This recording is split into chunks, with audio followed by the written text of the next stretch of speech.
जैसे काष्ठे काष्ठमथिजे तेथ वह्नी एक उपजे तेणे काष्ठ जात जाळिजे प्रज्वळलेनी तैसा गोत्रींची परस्परे जरी वधू घडे मत्सरे तरी तेणे महादोषे घोरे कुळची नाशे.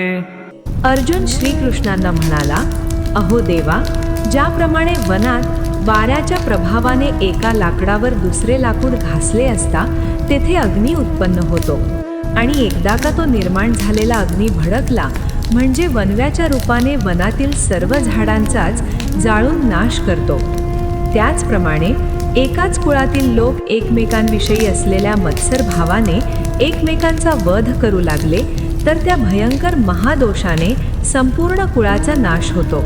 जय जय रामकृष्ण हरी.